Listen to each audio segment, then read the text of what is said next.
Mine just says it's recording when you hit it, I think. It says recording. Okay, all right, we're good.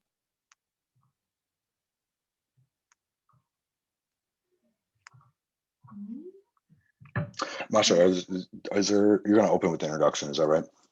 I'm or are we just starting? Okay. Okay, wonderful. Thank you, everybody, for joining. People are just connecting to audio at the moment, but I'm going to go ahead and get started. My name is Maria Di Cute. I am a writing instructor at the NU Writing Center, where I teach rhetoric, composition, and creative writing. And I would like to welcome you to the second panel in the NU Writing Talk Symposium series, Creative Writing in Academia, More Than an Elective Practice. Thank you, those of you who had a chance to come to our previous panel last week. And we welcome you to our next panels as well, next Saturday and the Saturday after, and I will remind you about them at the end of the session as well. So as someone who has been involved with creative writing in academic settings for more than a dozen years, as a student, a secondary school teacher, a university instructor, I've been continuously surprised by two things. The first is the numerous benefits students experience from practicing creative writing that really extend beyond a well-crafted short story or a moving poem. These benefits include some obvious ones: the way creative writing allows students to connect to language, find relevance and authentic self-expression in the midst of their sometimes confusing educational experience, forge a community within a school or a university. But they also included others: the way students were able to embrace what poet John Keats termed negative capability, the ability to live with, interrogate, and find joy in exploring difficult questions, ambiguities, and the undiscovered, the ability to pursue with intellectual rigor queries and obsessions that originated within themselves, an ability that found relevance in their biology, computer science, engineering, linguistics, or fine arts classrooms. The second and less pleasant surprise was how often the general university academic environment perceived creative writing courses as niche, optional, or quote unquote easy. In other words, electives that perhaps benefited students in the humanities, but held little benefit for students studying practical or real disciplines.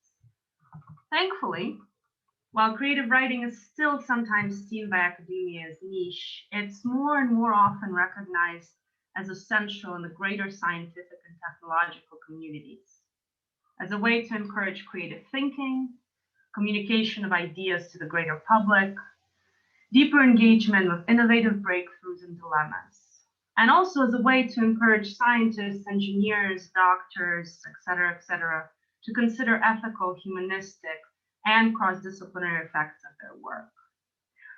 To give you but a few examples, at the World Conference on Marine Biodiversity in 2018, Linwood Pendleton's plenary, Rethinking Marine Conservation Science in 3 Acts, brought together poems, short fiction, music, video, and dance to demonstrate how creative approaches can help achieve and celebrate breakthroughs in marine conservation science.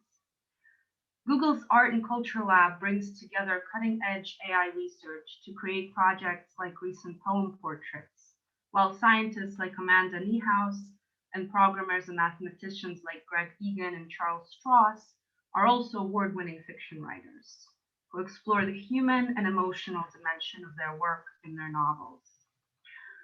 In fact, since we are research-based and we like research, Ruth Bernstein in their 2003 study on innovation in science demonstrated that proficiency in a fine art, craft, or literary pursuit is a significant predictor of scientific productivity and innovation. Of course, some academic contexts have also recognized this. From MIT's successful course where scientists and engineers write science fiction based on implication of their research, to professors using haikus and creative nonfiction to stimulate greater engagement and understanding of their content across all disciplines, We have some professors who use creative writing prompts in their technical or scientific writing as well. However, these examples are still, alas, outliers. But outliers not due to a lack of student interest and benefit. In fact, as someone who teaches both curricular and extracurricular courses that are open to all majors, some of my best and most passionate creative writing students have come from our school's STEM majors, computer science, mathematics, biology, as well as humanities disciplines that are not necessarily literary, sociology, linguistics, economics, political science. None of them, to my knowledge, abandoned their majors to pursue creative writing extensively. Most of them, to my knowledge, are still writing. Of course, in the context of Kazakhstan and Nazarbayev University, an English medium university in an officially trilingual country, there is an even greater urgency to give students the chance to intimately connect with their languages, their stories, and their unanswered questions. Our students are often navigating multiple linguistic realities as well as sociopolitical contexts, something that may be familiar to others in other countries. From changing street and city names to code switching and communication with their friends, family, professors, future employers. Creative writing gives our students the ability to reconcile, or at the very least, get to know and accept their many languages, and develop and strengthen their own private language. The strength that supports not only their academic education, but their mental health, individual creation of meaning, and ability to be aware, local and global citizens. Traits that really, in my belief, any good university education must foster. Our panelists will touch upon many of these benefits today and the ways educators can help foster creative writing in their communities.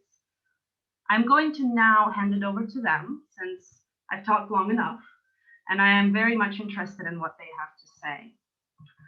Our panelists today include Jonathan Dupuis, a fellow instructor in the MU Writing Center, Victoria Thompsonson, an assistant professor in the Nazarbayev University World Literature and Languages Department, and Nuraim Kosabak, a fourth-year undergraduate student in the School of Sciences and Humanities, as well as myself.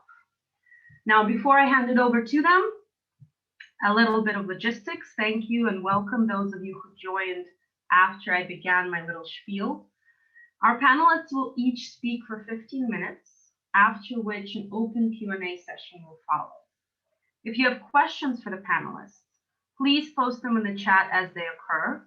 We have a wonderful co-host and fellow creative writing instructor, Theodora Seranian, who will be monitoring the chat and collecting questions for the Q&A session. Please also keep your microphones muted and your video off during the presentations. So now it is my pleasure to introduce Jonathan Dupuis. Jonathan Dupuis Mfa. His writing is influenced by music, film, television, commercials, and his education experiences in the workforce as a dishwasher, a Harley-Davidson mechanic, a golf caddy, a bartender, a film critic for public radio, a journalist, and the 4.5 years he served in the US Marine Corps Infantry. From 2011, he has been teaching fiction and writing courses, first at Washington University in St. Louis, and most recently, since 2016, in Astana, Kazakhstan at Nazarbayev University. His writing has been published in Signal to Noise, the Santa Fe Reporter, and in 2018, he was awarded a $10,000 grant to aid in research for his novel in progress. He currently serves as the English language fiction editor at Angiomae Journal. Jonathan, over to you. Thank you. Thank you. I'm a little unwell today, so Masha, give me a thumbs up if you can hear me still. I'll just you can. Okay, good. Making sure everything's working on this end. I'm a little unwell, so I'm going to try to get through this and hopefully in the clearest way I can possible. So I want to go over 5 things.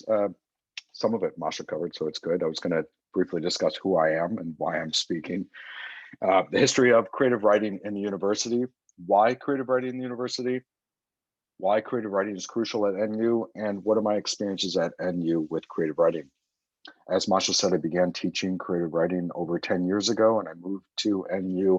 I thought I moved there in 2016. She said 15. I must keep changing my CV. I campaigned during my interview to get creative writing at NU, and it took until 2018, I believe, when the first creative writing course was offered. And it filled immediately. At the information session, we had over 80 people sign up, and the class was offered by application. We had about 30 finalists, of which we selected our first cohort. At the same semester, we created a reading series for creative writing students to showcase their work, Angiomae. Since that time, we've had the very successful 300 level poetry course and a 200 level advanced fiction courses just announced, along with the creative writing and arts journal Angiomae and an upcoming in the works creative nonfiction course. All this couldn't have happened without Masha coming on board to help in advancing the program. She proposed our poetry course and is helming the journal, and Carrie pushing for the acceptance of the creative writing courses, but also to put fiction as an option in the core of the undergraduate's education, something I still don't think people know the full significance of. Initially, there was a lot of confusion as to whether or not there would be any interest for creative writing at NU. But there's a history that goes beyond mere artistic endeavors, mere play.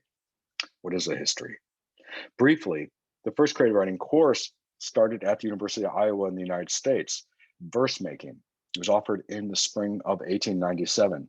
In 1922, the dean of the Graduate College of Iowa announced that they would accept creative work for advanced degrees. And the famous Iowa Workshop, which is still considered by many, by some, as the best creative writing program, was formally founded in 1936. 1946, Stanford began their creative writing program. And by 1994, there were 64 creative writing graduate programs. In 2015, there were almost 400 creative writing masters worldwide. Each year of those 4,000 programs, they receive over 20,000 applications, roughly graduating around 4,000 graduates, and the numbers keep rising. But what about those who do not seek to gain a graduate degree in creative writing? What about the undergraduates? Why bother? Right? In the undergraduate world, we know academic writing is valued for its structure. However, creative writing many times, as Masha said, is sidelined. Why teach it? Why bother? Doesn't lead to a full-time job. How is it useful? Well, on the most basic level, creative writing has been introduced in colleges and universities as a way to learn and develop oneself. Not only is it a means to help students unleash their creative side and feel more comfortable in writing in and about everyday life, but it's also been proven to improve language learning. For our students at NU and for students around the world, it offers an alternative method to learning and practicing English. The dissociation of form has a way of revitalizing language relationships and thus improving writing skills. By writing in a creative way instead of an academic one, students have to adjust their skills to make language their own, open themselves up to the otherness of the tongue. Creative writing not only improves the spatial relationships of languages and vocabulary, but it helps to improve outlining skills, which are vital for any kind of large project during the university tenure and in the world. In addition, creative writing encourages students to experiment with new and different ways of communicating, which improve their vocabulary and performance. In other subjects, math, science, history, and language studies have all been shown to benefit from the practice of creative writing. In fact, my best students have always come from areas outside of literature. In our classes in creative writing, students learn to listen to criticism without responding. They learn to accept constructive criticism and to use it to improve their work. Students are also given the opportunity to analyze the work of others, to weigh its merits, to offer thoughtful, respectful guidance. This ability to work cooperatively in a group setting will prove to be invaluable in any cooperative job sector. Creative writing gives students a chance to assert themselves and their opinions, to develop their voice. This helps to build self-confidence. Students who regularly put their thoughts out for other fellows to read, to even criticize, may be less intimidated to assert themselves out in the real world. What defines creative writing as innovative is its emphasis on praxis. Students learn how literature is made, how it is put together, and then recombine this knowledge to produce their own creative works. Einstein called it combinatory play, but I still have this problem with the word play here. We'll call combinatory work, right? This is a matter of sifting through data, perceptions, and materials to come up with combinations that are new and useful. And to be a good writer, The student must first of all be a good reader, and in creative writing, we read a lot. Not only do we read, we teach students to read a work of literature as a collection of choices an author has made, and to examine and analyze the effects of those choices. And in fact, we ask them to examine not just literature, but the world around them. Students are asked to keep notebooks where they write daily observations. One of the exercises in my class has students out in the real world, obviously pre-pandemic, but simply walking around and observing, writing down what they see. I send them out on a scavenger hunt to go pick out different examples. I have them go to a random window they've never looked out before and I have them sit for 30 minutes in a single spot and write down everything they see. I have them try to find a couple on a date, have them find a family arguing, have them have a family who's having a really good time, just writing down their observations, getting them to just listen, to watch, to notice things. They have to write down details of what they see, but without judgment, just the physical descriptions, encouraging them to be active observers in life. And this leads to discussions of the very often overused show don't tell cliche,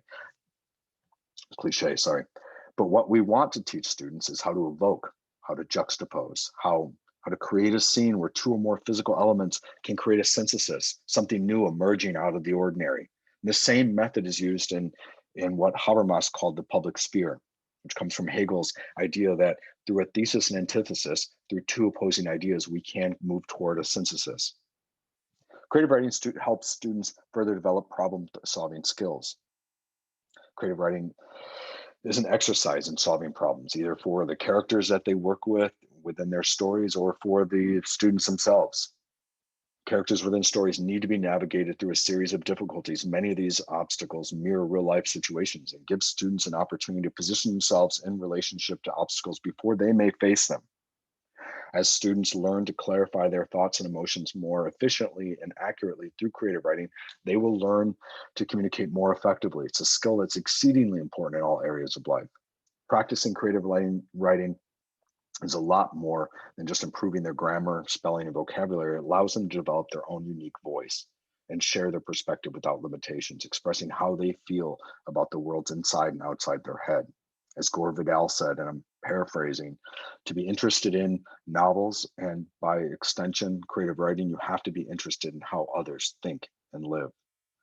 Creating complex and complicated narratives built on tension and overcoming seemingly insurmountable obstacles allows students to work through sensitive and nuanced issues in an open and honest manner through the eyes of multiple perspectives. These skills have direct relationships to what Emmanuel Levinas called the notion of the essential other, that life is built around the necessary responsibility we have toward others. The same thing comes out of Martin Buber's I-thou relationship. And the science has shown this to be true. According to clinical psychologists at UNSW, writing creatively about traumatic, stressful, or emotional events have been shown to improve both physical and psychological health. In clinical trials, participants who wrote about difficult life events for 20 minutes on a handful of occasions had significantly better physical and psychological outcomes compared to those who wrote about neutral topics. Recent research in neuroscience shows that studying, reading, or creating literary fiction, and not nonfiction or popular fiction, only through writing literary fiction helps people develop empathy, theory of mind, and critical thinking. Theory of mind is the human capacity to comprehend that others hold beliefs and desires, and that these desires and beliefs may differ from one's own. At the Princeton Social Neuroscience Lab, psychologists have demonstrated that those who study and read fiction and write fiction have better social cognition. That is, they're skilled at working out what other people are thinking and feeling. Dutch researchers found out that not only does fiction raise emotional awareness and empathy immediately after working in fiction, but weeks later, participants scored even higher in empathy than they did right after working in fiction. Some institutions consider the effects of fiction to be so significant that they now include modules on literature and creative writing. The University of Iowa, for example, Irvine, started from the faculty in the Department of Family Medicine, firmly believes that reading fiction and creative writing results in better doctors, which has led to the implementation of observational skills. Using poetry, fiction, and creative projects, they've seen enhancements in professionalism, including empathy, altruism, compassion, and caring toward patients, as well as to honing clinical communication skills. Besides that, I mean, this notion of why creative writing, it doesn't lead to a job. Why would I do it? It's just play. It's just creative. I mean, few of the writers that we've come to know and love lived off of their writing. It's rarely about getting a job. Their livelihoods came from second jobs as accountants, as churchmen, teachers, doctors, editors, and working in custom houses, seldom through publication. Some of the most valuable skills that managers look for employees are found from the results of creative writing: discipline, self-awareness, creative problem solving, empathy, learning agility, adaptiveness, flexibility, positivity, rational judgment, generosity, kindness, amongst others. All these things come from creative writing. But does it pan out in the immediate for our undergraduates at NU? Masha asked me the other day, she said, well, I wanted you to know about what are you seeing from the students? What's your results? You've worked with them both in the Writing Center, you've worked with them in classes. What are you seeing? To me, this is a problematic question. I mean, I'm working with students in the one-on-one. I don't know what happens afterwards. I don't know where they go from this. I don't know if they actually take anything with them and go out in the real world. So I wrote them. I wrote my students, but I only wrote students who have graduated from NU. I wanted some distance from the school. I wanted some separation. I wanted to know what happened after they left a year later. So, and I wrote very basic. Why did they, if they did, why did they see creative writing? And these aren't creative writing graduates. These are people that are going on to business degrees. One of them's in business degree. One's in, they're going out from all kinds of fields, asking if all of them had taken at least one creative writing course during their tenure at NU, what benefit they saw for themselves or other students, if any. And immediate responses from everyone but one student I haven't heard back from. Some of the students, what I heard was it changed the way they think. Someone else said it started thinking more freely in English and experimenting. They said they were more engaged with others' works. They found a way to show their reality in another language. They saw where languages interacted, where they connect and contradict each other sometimes, that they finally had an opportunity to use common English words, whether in dialogue, that they got to play with words, they play with sentence structures and intonations. They found a value in reading their peers' work, to live in their peers' reality for a little while, that they gained empathy, that they stopped first translating everything into Russian in their head. It allowed them to dive deeper into absolutely new levels of language comprehension. These are, I'm reading off of their writing to me, that it changes the way that they saw and listened to their daily life. It improved critical thinking skills for them. One woman said, I became more curious, more attentive. They were actively listening to others. In conclusion, I would say that creative writing is not merely about playing, being creative, but it's about language acquisition, critical thinking, empathy, listening, and being open to those around you. So who is it for? Anyone who is going to leave the university and work with others. So essentially, everyone. Thank you.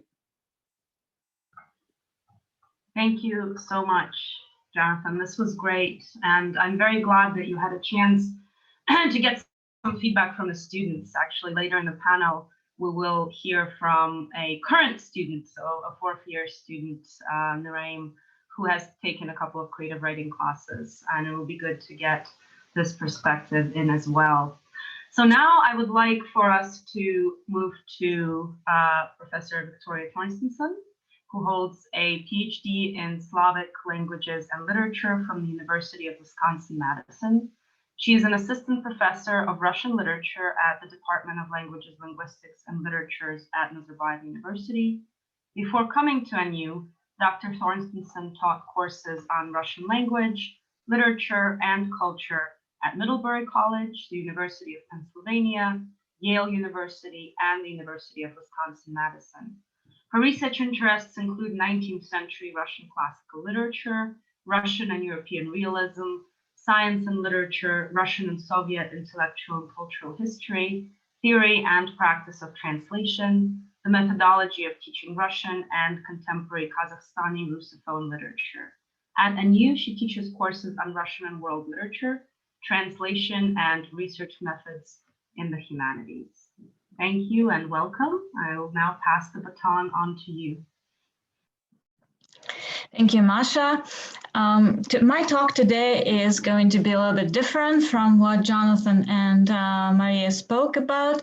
This is going to be a talk on pedagogy, specifically on teaching methods and methodology of teaching literature. So I'm not going to be talking about theory of creative writing, which was great to listen about, and I've learned a lot from two presentations that came before me.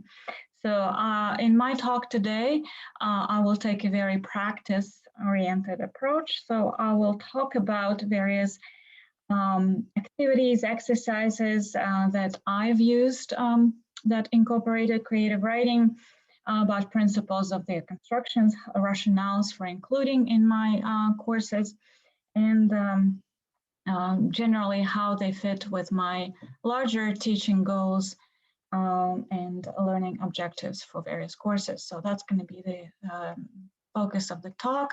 I have a little slideshow I will share with you now. Okay. So using elements of creative writing in teaching literature.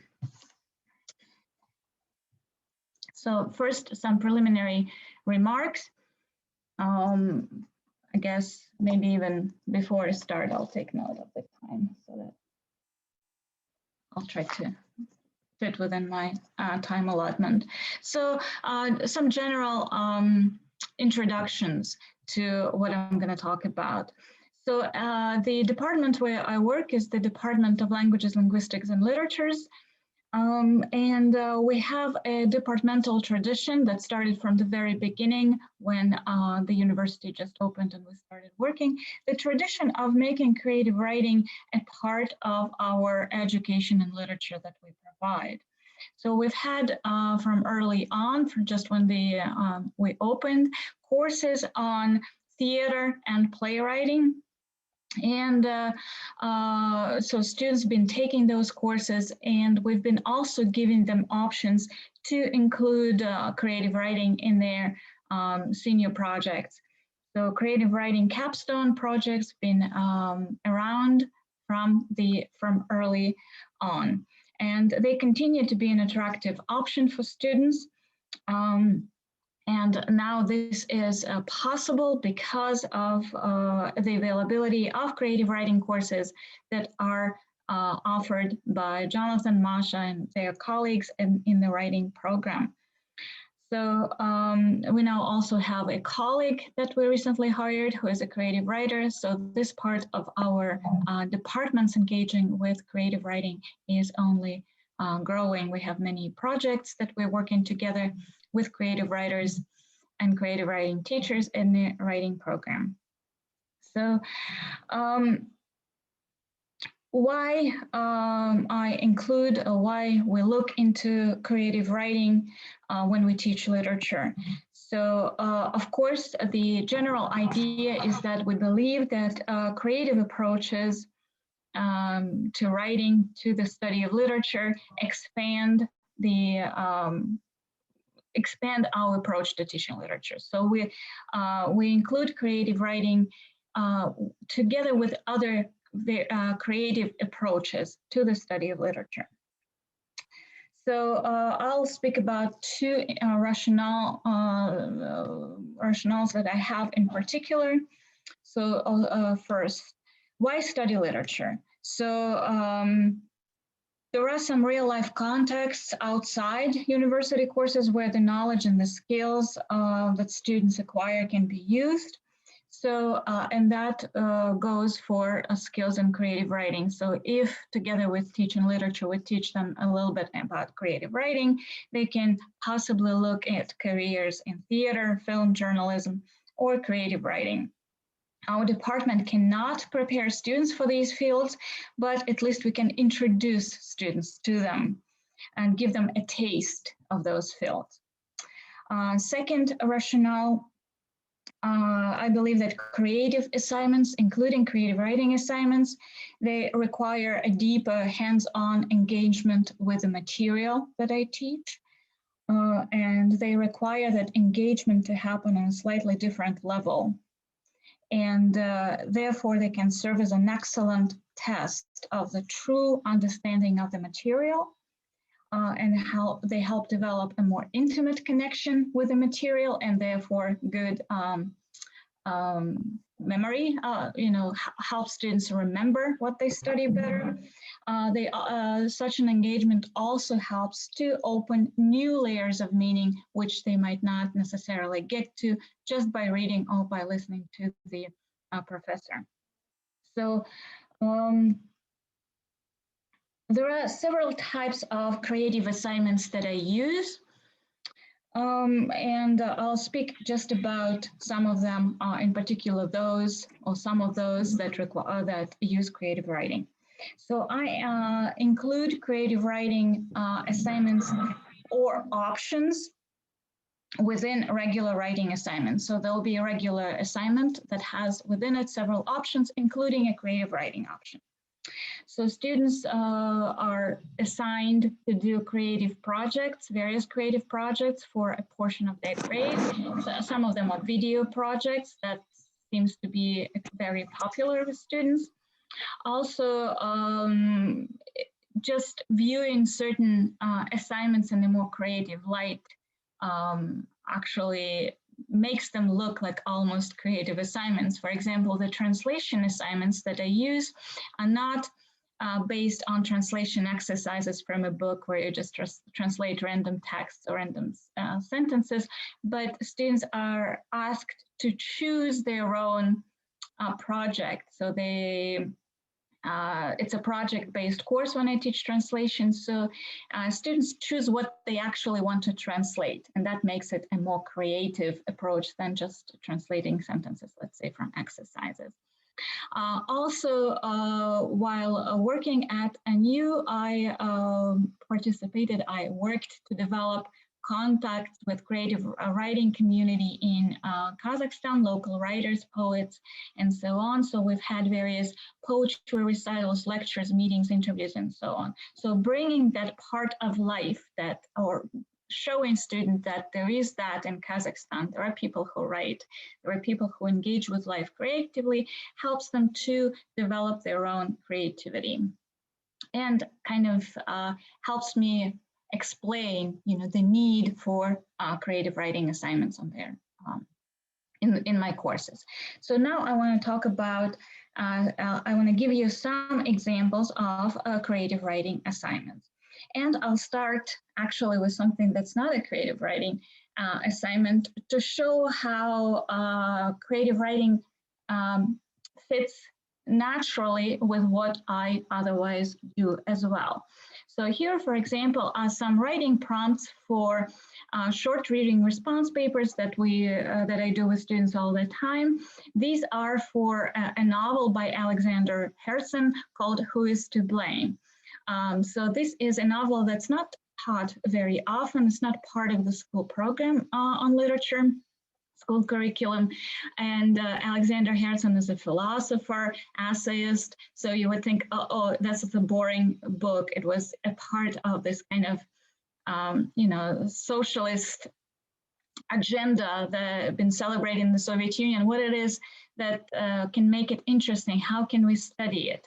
Well, when I teach it, I make it a story about love, and that's the story. That's the kind of approach that helps them understand the novel better, also from its polemical or philosophical level.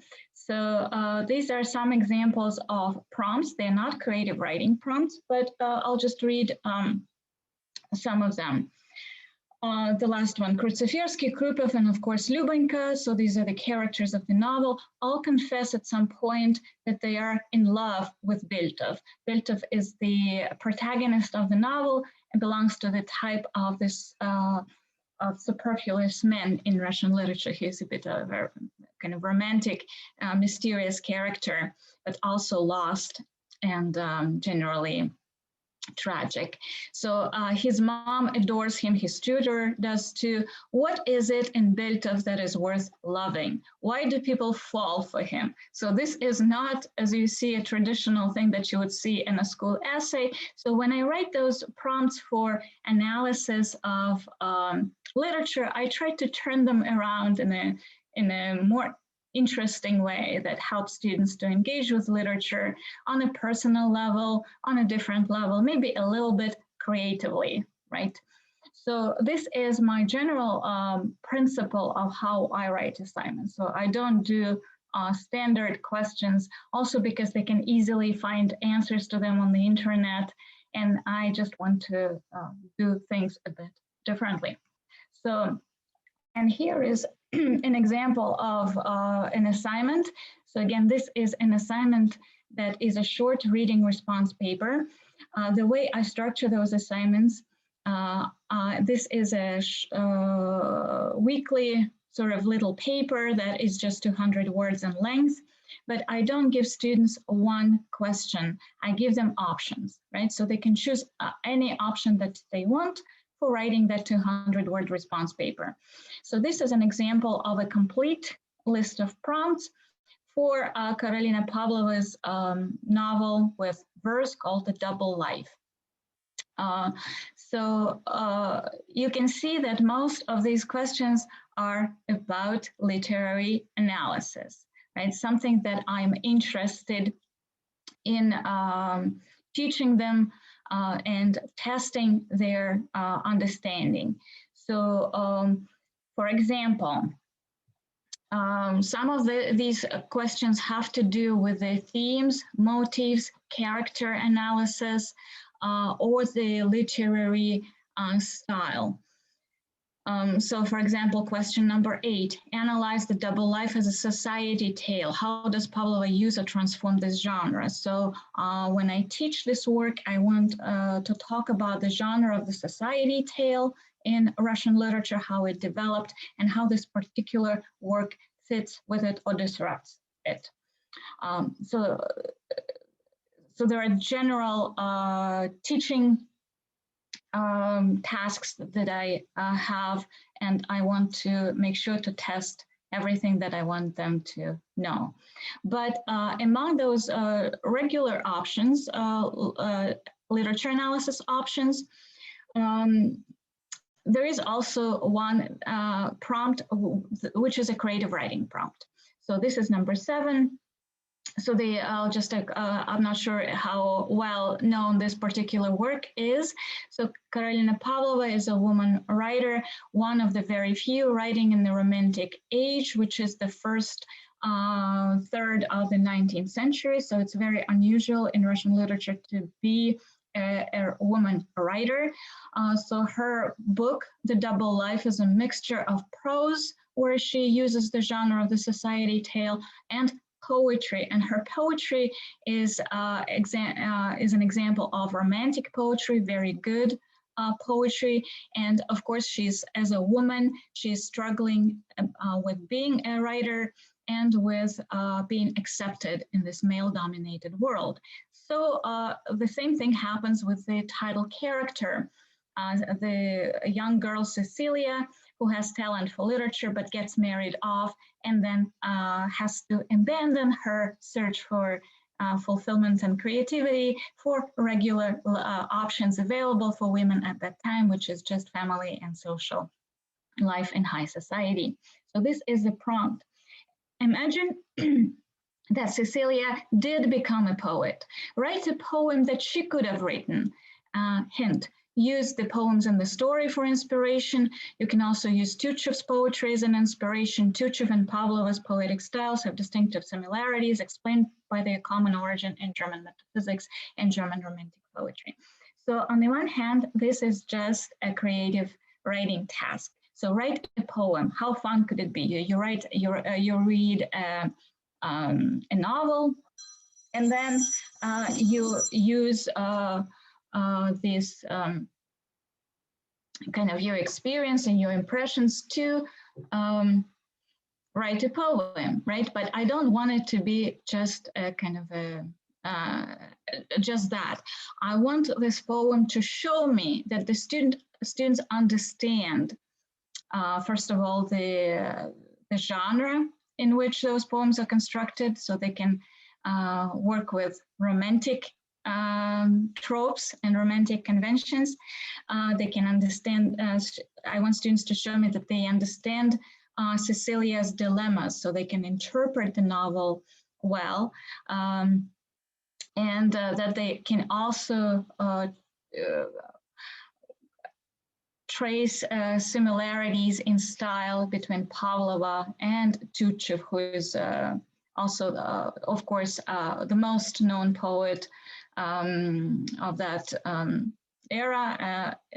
No one knows Pavlov, everyone knows Tuchev, but how different are they really? So there are those pedagogical tasks that are specific to teaching this work that this creative writing assignment gets me to, if students do it correctly. So, and here I want to say a few words. So I'm not a creative writing teacher. So when I grade an assignment like that, I don't grade it as much for how well it is written as a creative writing work. Of course, I look at the style, I look at vocabulary, at themes, and so on, because this is what I teach when I teach Romanticism. But I also look at how this poem shows the general understanding and engagement with the style and themes of the novel.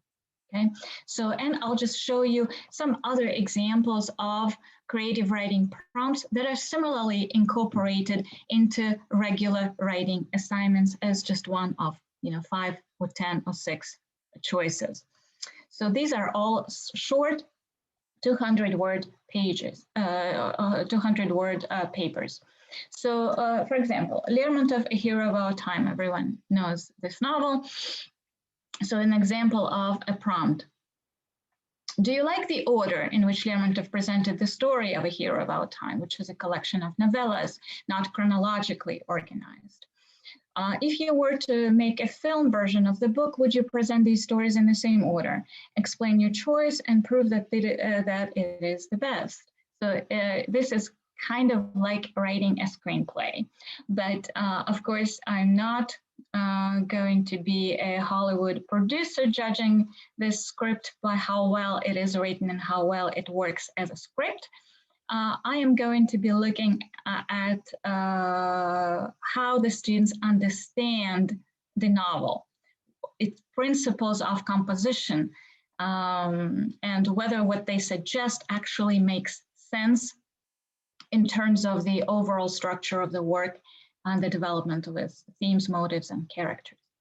So Karamzin, Poor Lisa, a short story. So here an example about point of view, right? You're Lisa, the main character of Karamzin's short story is Lisa who gets abused, who falls in love with a rich man and gets abused with him. So basically he abandons her after taking advantage of her, and she suffers and commits a suicide. So Anyuta, your friend, Anyuta is not a character in the story, it's just made up person. Well, she's just, she doesn't act in the story. So Anyuta managed to save you from drowning a week ago. So Lisa did not die. Now you're recovering at home. A kind and gentle man stopped by your hut to ask for some fresh milk, which is the premise of sentimental literature. This is how the story starts, with the author going in the places where the story presumably took place. And this gives him an opportunity to start framing or organizing reality in the genre of sentimental literature. And Lisa's story is presented through this lens of sentimental literature as a way to educate readers, make them into readers, right? Because the reading public did not exist back then. So Karamzin's task is using that sentimental narrative, sentimental style to create a reading community by this sort of intimately engaging with the setting that he presents as a real life setting. So a kind and gentle man stopped by your hut to ask for some fresh milk. He said his name was Nikolai Karamzin. Tell him why you tried to kill yourself and what you're going to do now that you survived. So Lisa does not speak much in Karamzin's story, right? So this task asks students to reimagine the story from this point of view of Lisa so that they understand how point of view works, what it shows and what it doesn't. This is a task also for stylization. So one of the things I want to teach students is how sentimentalism works on the level of language. What metaphors it uses, how it sounds, what the sentence organization is, and so on. So that's why I asked them to write in Russian and to stylize the language so that it sounds like Karamzin's language of the 18th century. By using that stylization, they learn something about sentimentalism. A task about Gogol's V. Tell the story of V from the point of view of Panochka. This is a scary story, and Panochka is a witch, who of course does not speak in the story, right? It's all male perspective. And Gogol's story speak about the demonic as the other, and part of what becomes the other is generally the female, right? The scary world of what female sexuality and females in general present for this writer. So try to use as many Gogolian words as you can and mind your word limit. And so it's again a question of stylization, but also of trying to reimagine, to hear that other who doesn't get to speak. So. And similarly, I probably won't talk about all of them, but similarly, you can see that each of those prompts that I use helps me to test something about students' knowledge of literature, their understanding. In Zhukovsky's poetry, a prompt, what students need to understand is the genre of the romantic poetic cycle meant for Venegy, for a limited audience. It's kind of a poetic diary, how it works and why it existed. So some of them continue to be film scenarios, which again is a way for me to talk about the meaning of the novel today, about how that meaning can live on, also talking about various adaptations that we do. Yeah, I can talk about any of those in more detail. If you ask me later, I'll be happy to do it. And also I wanted to speak about something else, some other approaches to including creative writing in my courses, and they have to do with this course on contemporary Russian and Russophone literature that I teach. So among the learning objectives that I list for the course are those that allow me or kind of make me want to include creative writing as one way of reaching those objectives. So I want students to become familiar with a broad range of genre styles and artistic concerns that are important for contemporary Russian and Russophone writers. So by writing themselves, right, by trying that, they can probably get at that learning objective. Also, of course, they get it through reading, but a creative writing, trying to do it themselves, being that contemporary Russophone world, right? That helps as well. So the students read a broad range of fiction, nonfiction, poetry, familiarize themselves with other modes of contemporary cultural production. So by understanding by writing themselves, they understand what are actually those genres, that exist, what genres are popular, what genres work, how can I do something that actually matters, that actually can succeed. If you look at other objectives, I won't necessarily go through the list. You can see that creative writing can be another way of getting to that point. Some of the learning objectives deal specifically with developing skills in Russian and English, and of course, doing a creative writing project helps to accomplish exactly that. So one of the assignments that I have is a category of assignments which is worth 10% of the course grade. It's called Choose Your Own Assignment.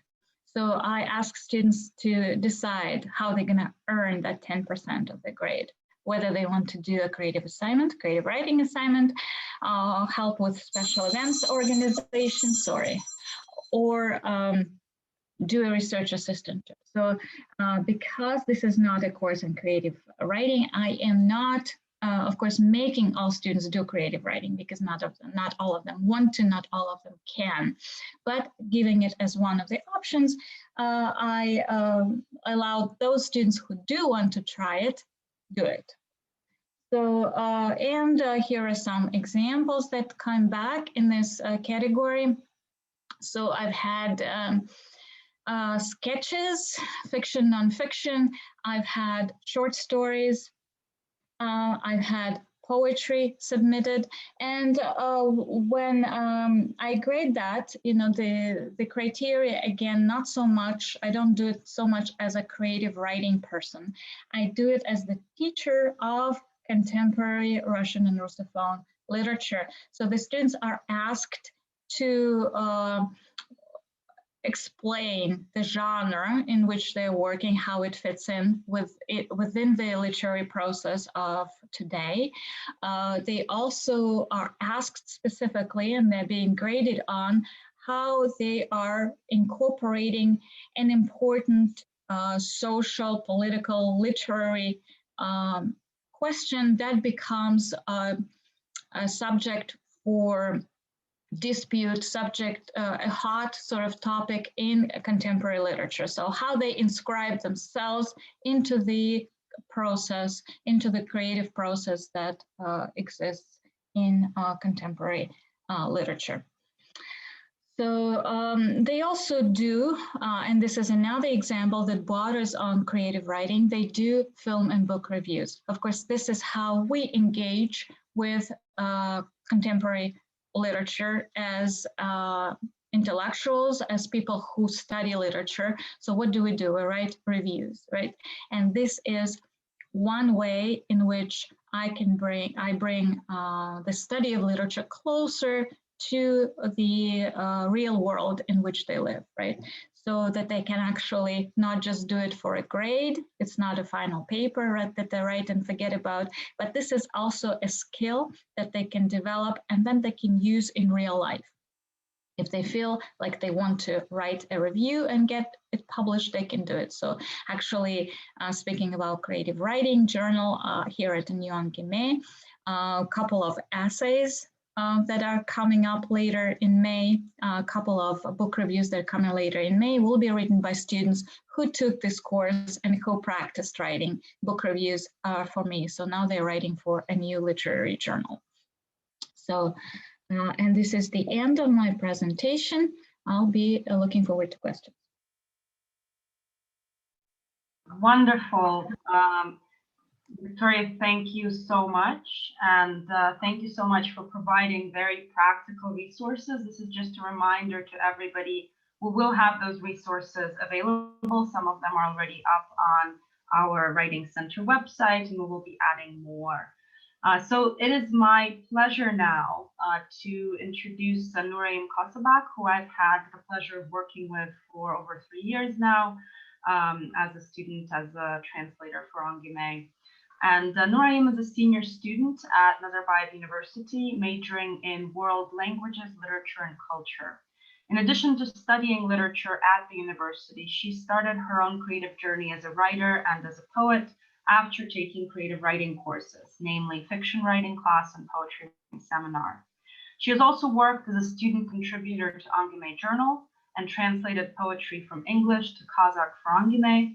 Nuraim Kosabak has a passion for languages. She speaks English, Kazakh, Russian, Turkish, and Mandarin, and believes that speaking different languages helps us better connect with people across the world. The idea is reflected in her latest work, a translation of a short story by Gabit Musirepov from Kazakh into English, Turkish, and Russian. In the future, Kosabak is planning to pursue a master's degree in the field of languages and literature. Nuraim, welcome and thank you. Thank you so much for this wonderful introduction, and good morning to everybody. Once again, my name is Noraim, and first of all, I want to thank the organizing committee of this symposium for this opportunity to join such a meaningful event. And I want to start my talk with a discussion of some assumptions that we have about literature. And one of them is that literature is inherently very fragile, untouchable, and made by the people of the past. And I think that partly comes because we praise the writers from the past, and we kind of put them on the pedestal and admire them. And whenever we think about the writers, we think about these big names. And so for the poets, we think about Shakespeare, we think about Tolstoy, we think about Abai. And yet, if we take, for example, the architects, we don't think about those who first built the Colosseum. We don't think about the people who built the pyramids. We just think about someone who plans and constructs buildings. And the same for financial accountants, teachers, doctors. And this, the fact that we, whenever we think about writers, we jump to those big people in the history, it is a bit problematic, especially for the new aspiring writers like me, because they might be somewhat frightened or discouraged to identify themselves as writers. And this is what I've experienced when I was taking creative writing classes, and our teacher, Maria Dupuis, she started to call us writers. And at first I felt very uncomfortable. I thought, how on earth can I compare to someone like Victor Hugo? But then in that course, we have redefined the term writer as someone who writes. And we took somewhat of a functionalist approach, and we did not add any evaluative statements. And I think this is actually a very beneficial approach for us for several reasons. And first of them is that it eliminates the desire for perfectionism. So when you see a blank page, you might feel the pressure to write the new War and Peace. But by shifting the focus from the product to the process, and we are fostering creativity and kind of giving more courage to the writers. And secondly, this definition, it includes more people than just those who do writing full-time. So you might be an architect who works from 9 to 6 at a construction company and then comes back home and does some writing. And this person is still a writer. Which means basically anyone, regardless of their employment, they can be writers. And lastly, the creative writing helps create the sense of responsibility and control. Before we write our thoughts and ideas down, they actually exist in this immaterial, abstract world of our thoughts.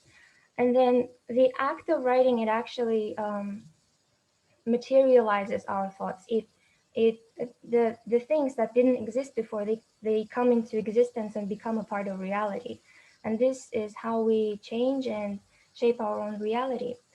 In addition to this issue of writer's identity, I think there are some other issues that the writers can face, and especially I want to focus on the Kazakh-speaking writers. And my point is that the Kazakh-speaking writers have, among many problems that we have, one of them is the distance between the speaker and the language. And what I mean by this is that in Kazakh, we can use Kazakh for really different functions, from day-to-day interactions to formal settings. But what we do not use Kazakh for is for connecting with our own selves, expressing our emotions, our feelings, investigating and exploring our inner world. And I think creative writing is something that can actually offer solutions to this, and it does so in two ways. And in my further discussion, I want to divide it into two depending on how creative writing affects this issue. First is it helps us regain our intimacy with language through helping us learn a language, and secondly, by helping us to create a language. And in talking about learning a language, I want to focus on my experience of learning English. And I'm not a speaker of, I'm not a native speaker of English, and yet I feel most confident in writing in this language. And in general, I think poetry can be a marker of one's language degree. So the peak of learning a language for me is when you can read and understand poetry in a given language, because poetry does not present language in a simple, diffuse form, but in a very loaded, condensed, and twisted form, which requires a high competence in the given language. You need to know not only the first sense of words, but like different underlying meanings or different uses in different contexts. And here in creative writing can teach something that a regular language class cannot teach. And in one of our speakers today, Professor Dupuis, he actually said, in order to be a good writer, students have to be good readers. And I want to argue otherwise. I think in order to be a good reader, you gotta be a good writer. And because to illustrate my point, I want us to investigate these three words: understand, realize, figure out. As you might have actually seen, they are very similar in a sense. We could take them as synonyms, and yet they, although subtle, they have differences. And we could as well consider two more words: fame and popularity. Again, these are very similar in meaning, and yet they have their own nuance. And when you write, when you do creative writing, you're not considering just one word, but you're considering all the words all the alternative words to that word. And this helps you to take up words much more rapidly and to build an intuition towards the nuances of each single word. And in a sense, by shifting to the writer's perspective, we are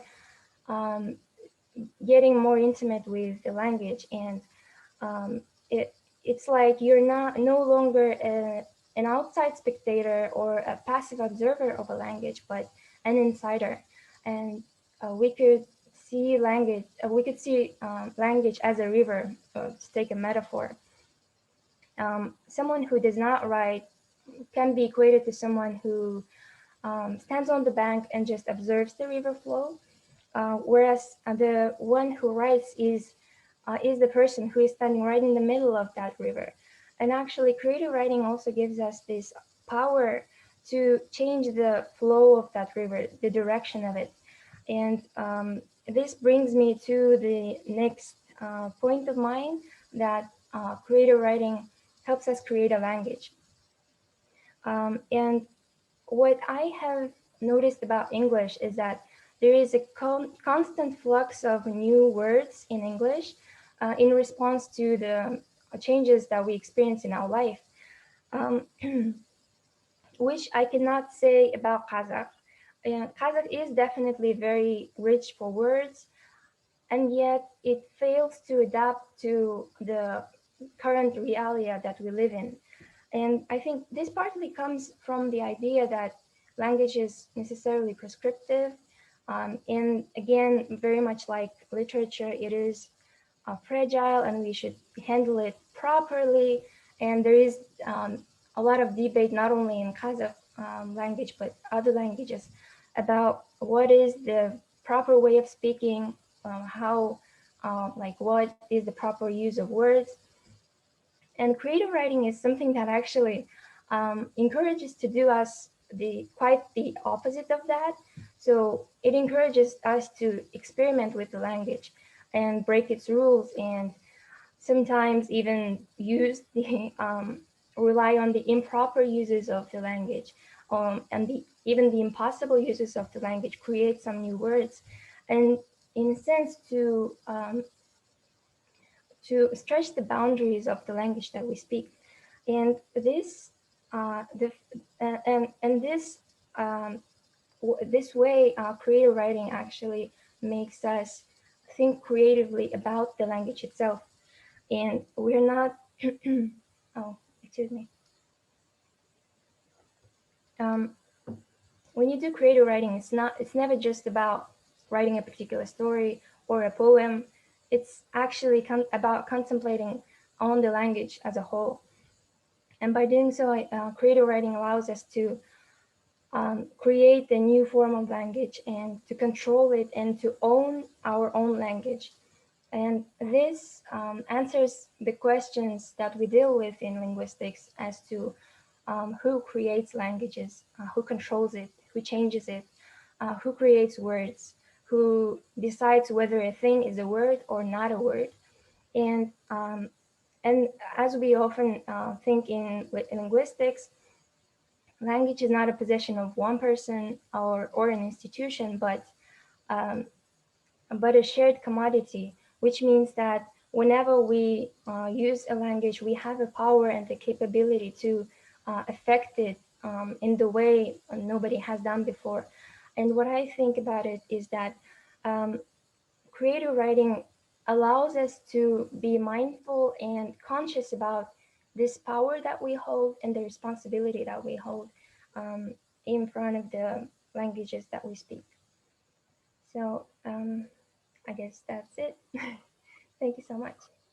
Narim, thank you so much for your presentation. And I think that, as educators, we do what we do and we hope that it works out, but it is really a testament when a student sort of agrees with the fact that some of the things that we're doing are actually genuinely useful.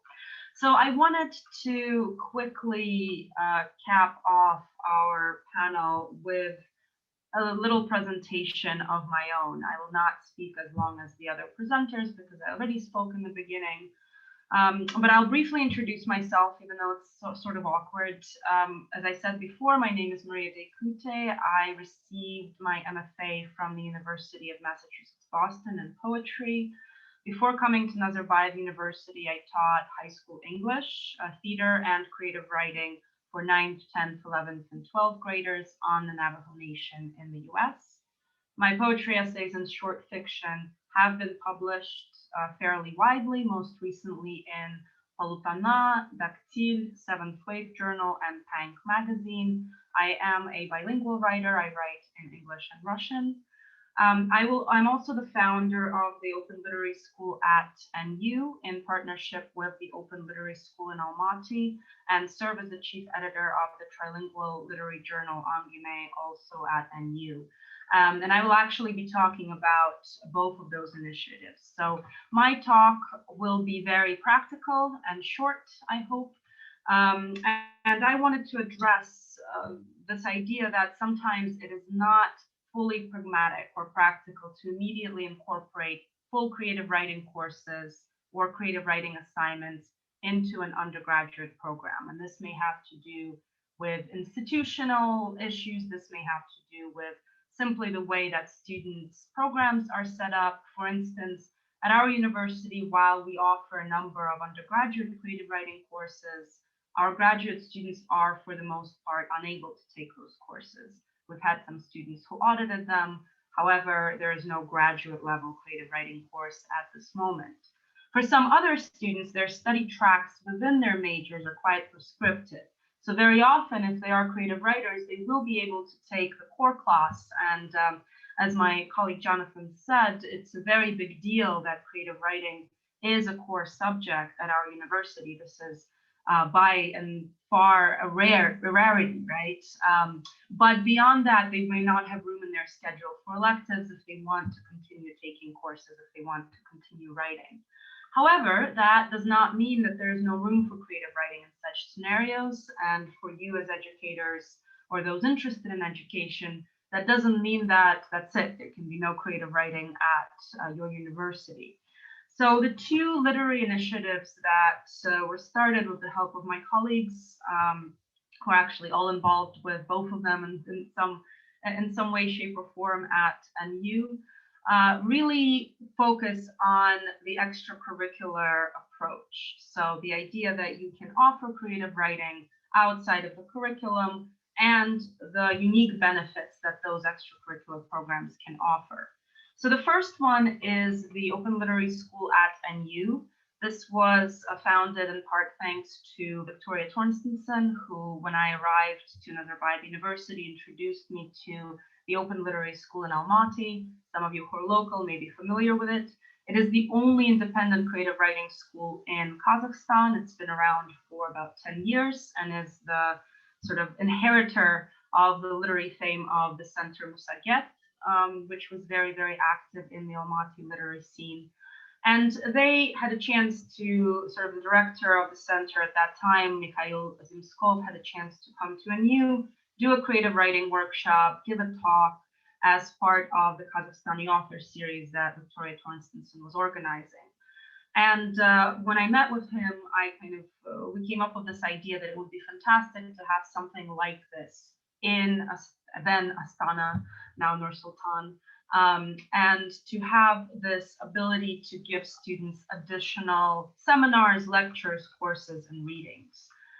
So we established this in 2019, and it was first focused on the NU community, regardless of sort of status. So staff, graduate students, undergraduate students, families of the NU community were able to attend these in-person seminars. And then, of course, we shifted our model. And this is one of the ways in which the pandemic was oddly beneficial.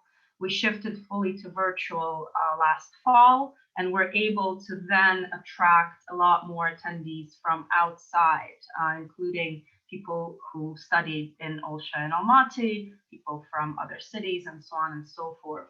So in the fall, we had over 90 active participants in these seminars, with a third of that number coming from outside NU.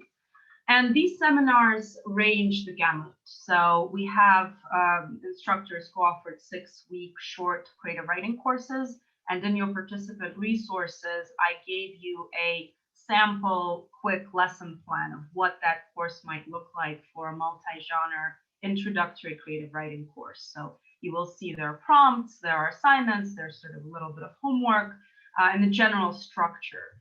And there's also one-day intensives, 2-day seminars and workshops, as well as lectures and readings under this umbrella. So these can be led by both your faculty, right, whichever university you are at, but they can also be led by members of the community. So our last, in this February, we had a 3-weekend reading series, contemporary Kazakhstani poetry, and this was led by a poet and an author outside of NU who brought in a lot of his kind of people he knew in the literary community and gave readings that were open to everybody virtually. The benefits for students of these programs are, of course, the fact that they're able to engage with writing outside of a structure bound by grades. And so it is fully intrinsically motivated, right? In the sense that they can be free to experiment perhaps a little bit more. They can be free to write multilingually or in whichever language they choose. The readings that we had at the end of those courses back when we had readings were very much trilingual. So students would write in English, but they would also write in Russian. They would also write in Kazakh and read in those languages. All of the prompts that I gave you can be adapted to whichever language you look at. This gave students the ability to try genres that they would not otherwise be familiar with, or genres that are not offered in other courses. This may be playwriting, this may be theater for performance, and so on and so forth, as well as to create a university-wide writing community. So these are students who continue to come to these courses, who continue to take the seminars. Every semester when we offer them, we have students who kind of, before we publish the schedule, ask, okay, are there going to be more? They're going to be more, so that they can continue their creative work. And of course, it's the ability to create, to connect to a greater community outside the university. The second initiative, which is similar, very much a community-facing initiative, is the Angiomae Literary Journal. And I'm going to just quickly show you what the journal looks like. Very quickly, sharing my screen. And this was a journal, just give me a second. This was a journal founded by the faculty at NU, and that is very much student involved, right? So it's not student run at the moment, but we have over 20 students who act as translators, content creators, assistant editors, and so on and so forth. We're very much involved. So Nuraim, her translations actually appear in this recent issue of the journal, right? And this gives students both authentic exposure to the literary journal community. The literary journal has a long history, both in the West, in Russia and Europe, of being part of university life, and also gives them additional mentorship and actual relevant, authentic experience with writing and where writing can go, right? So this kind of, and of course it's good for their CVs and their publication histories. So this is something that can be, both of those initiatives can be very shoestring, in a sense that they don't require a lot except for your time. And they can be very much grassroots, from the ground up, start small sort of thing. So Angiomae right now is not a print journal, it's an online journal for many reasons. I mean, that doesn't require a lot of startup capital, it just requires the need, the desire, and the enthusiasm, right? The support of faculty and students. So I included more information as well as local resources for Kazakhstani educators on our participant resources site, where you can see some of the organizations that are actively working with creative writing. And in general, my experience has been that all of them are incredibly generous with providing resources, providing speakers, kind of just really fostering the idea of the literary community here. So I want to encourage all of you to encourage your students to write creatively. And we will now move to our Q&A. Theodora has collected some questions that I'm going to field to participants. And some of them are specific, some of them are free-for-all. So I will tell you if they're directed to you. So I have a question for Victoria. What percentage of your creative writing prompts do students reply to in Russian versus English? And what is the rationale for including the ability to respond in Russian? Do you find that students perform equally well in both languages, or are they more comfortable in one, and so on? Great question. So obviously I don't keep statistics, and the student engagement does not tell me that I need to keep this statistics. So I would say it's pretty random or equal. You would think that students would choose to write in Russian if given a chance in this English-speaking university, but this is not true. And I will bring you back to what Nuraim started speaking when she gave her talk. She said that she prefers to write in English. So after studying in English for many years and after learning to engage with serious academic topics in English, students are very hesitant to start writing in Russian. However, not being able to practice their Russian is very detrimental to their linguistic ability. After completing their course of studies at NU, they come into the adult grown-up world with basically middle school or high school level Russian. So for me, this is the objective, to give them at least a little bit of a chance to actually bring their Russian language skills on the level of their intellectual ability, because it's far below. So yes, they have a lot of problems writing in Russian. Some of them pick those prompts thinking that they can do well, and then they discover that they can't do well at all. But of course, there are those students whose Russian is actually great and who are just yearning for an opportunity to be able to use it. So yeah. Thank you, Vika. And to add, this is also kind of a place where, so Victoria Thompsonson also works with Angiomae and works with translation, and has actually coached and mentored students translating into Russian. And this was one of the things that we found, that whereas there is a different level of skill, right, to be able to wield a language in translation, to be able to translate into a language, that really students need help and coaching with. So even if they are sort of regularly fluent, right, or commonplace fluent, literary fluency is different. And I would imagine that for understanding Russophone literature in particular, it's quite important, right? This question is for any of the presenters, so anybody can answer. Is there anything in particular you would like to reformulate or adjust according to your students' feedback, performance, as a way of improving the teaching and learning process as a whole, or perhaps, you know, talk to a time when you have adjusted this? And in Noraim's case, is there anything that you would like your teachers to adjust? Tell it to us plainly. Thank you.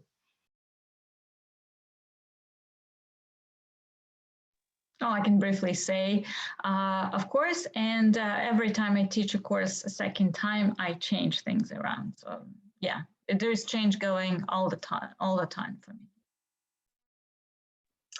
Yeah, I agree. I think students' feedback is essential, whether it's in-class feedback or after the semester ends and I change readings every single semester and alter assignments based on what the feedback is, and the classes are organic. I think we teach them based on, I mean, even mid-semester working on, I don't imagine trying to teach a course that we're going to lay out the course regardless of who this student body is. So I'm continually changing things based on feedback. And I think the advanced fiction course is all based on students wanting to experiment more, wanting to work on language more, wanting to have projects they can edit continuously instead of just editing once. So that came in as a response to students, and in addition to the nonfiction course, and hopefully one day a novel writing course is all based on students' feedback to us that I think Masha's getting, that Thea and Ola are all getting. I mean, we're collecting the feedback continually from students and trying to react to it. The only thing I can think about with regard to this question is the grading system. I haven't actually given much thought to this, but I think this is more like a question for myself, that like, how is it appropriate to grade creative writing classes? One idea that came to my mind is like the pass-fail system, but then I think it's somewhat crude and not refined enough. And this is like the thing that we could be thinking for the future, I guess. Noraim, Okay, can I address that a little bit? Mm-hmm. Yeah, so I mean, this is a question that Carrie kind of proposed initially. Masha and I have worked with continuously. Thea and I have worked with, and Olga coming aboard. But this notion of how do you grade somebody's creativity? How do you and because it's kind of addressed this, that I don't grade creative work, or I don't grade like a creative person, but I don't think any of us do either. And I've told students initially, the beginning of the semester, I don't look at, I mean, it would be like grading talent or something. Wouldn't even understand how to grade the creative aspect of the work. But so what we've done is compartmentalized the craft elements of, in this case, fiction, and Masha could talk about poetry, and to see as are those elements represented. And then we also included what is an investigative analytical kind of component to each of the fiction assignments, at least on the fiction side, where we're looking at students analyzing their own work and making sure that the thoughtfulness and the critical analysis is strict in there, along with active reading, writing prompts, and at no time, and I want to continually impress this, that is creativity, whatever that means to, is graded. And because I want to encourage students from other disciplines to continually take the course. In the United States, where we had a lot more disciplines, I mean, it was exciting to have engineers in the class, and I had aeronautics people in the class and pre-med in the class. They were, because they wanted to try something else. They wanted to stretch their own abilities. And that's why I want it to not be just literature majors who are trying to push their own kind of, whether to get a certificate eventually or to kind of take another literature course. I want students to expand themselves because of all the benefits I talked about earlier that creative writing can bring. And I'll put this back to Masha or Vika. Yes, so this is and Raim, thank you for bringing this up, because this is actually a big debate, right, in creative writing and teachers of creative writing, right? How do we grade? What kind of system do we use? Do we use sort of rubrics? Do we use contract grading? What is it that we do? And in my case, I have refined a lot of my grading practices, you know, from the time you took the course to the time now, based in part on the feedback from that the first cohort of the course. And now the grading is primarily progress. So every assignment has the opportunity to be revised, and it is in the revision that really the grading comes in, because a lot of it is about intentionally using those elements, about intentionally thinking about the work, as well as from my perspective, I'm very interested, especially with poetry, which is kind of you try to generate a lot in the span of one semester. A lot of it is participation based, as in I have very, very scripted creative writing prompts and creative writing exercises. Have you engaged with it? Do I see that there's effort, right? If you've done that, you get your kind of 100% for that participation assignment. And in terms of feedback, I think that's a great question. One of the things that I actually have had to do, and I think that all of us actually have to do, is that we are foreigners and outsiders coming into a context that a lot of us are not familiar with. And students that require things, that want to explore things, that live in the world that we have to learn about, right? So this is very different from me teaching in Brooklyn, you know, where I grew up, in the sense that I do have to listen much more carefully to the feedback, in part to challenge my own biases and assumptions. So when I first started teaching poetry here, I very much had a bias of, you know, you pick a language and you write in it, right? So the one poem, one language. But I've since then very much revised my approach, and multilingual poetry has become a big feature of my course. And it has actually the benefits of the students and the joy that they get from that overcomes whatever preconceived notions of purity that I held when I started teaching. So thank you very much for.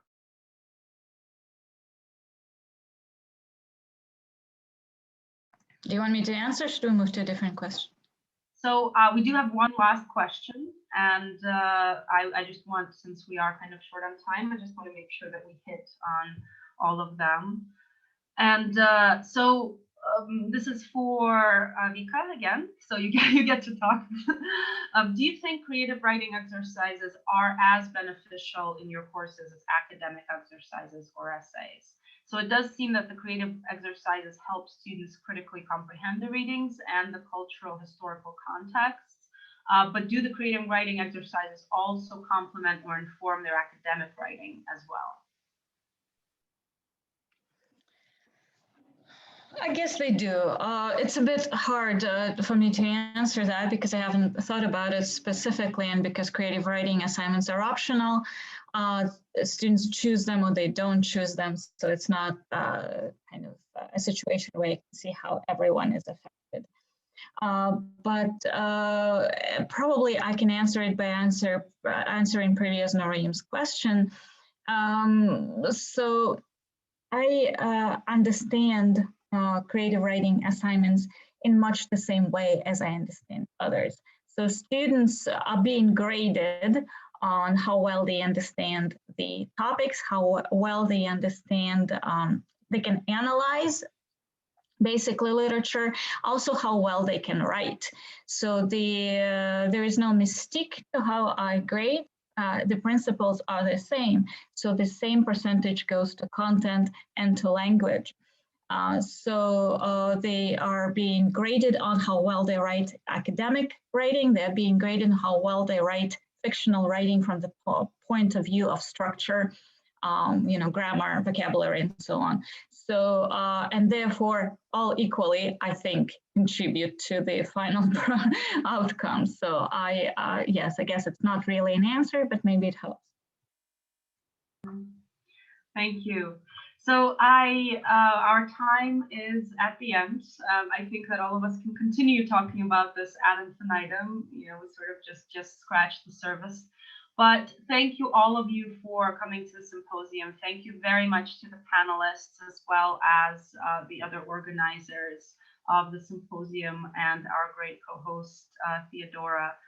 Please feel free to reach out to us at writingtalks@nu.edu/KZ if you have other questions. The link is in the chat. So this is our kind of Writing Talks email. And if you need additional resources, we will be happy to respond. We also want to invite you to our next panel, next Saturday, April 17th, for undergraduate peer writing tutors and collaborative learning. So more resources, more voices, and another aspect of what we do here at Nazarbayev University with writing.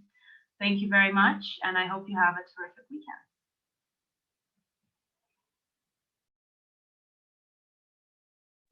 Thank you to Horton. Somebody showed up at 3 a.m. That's awesome. Jorge, thank you.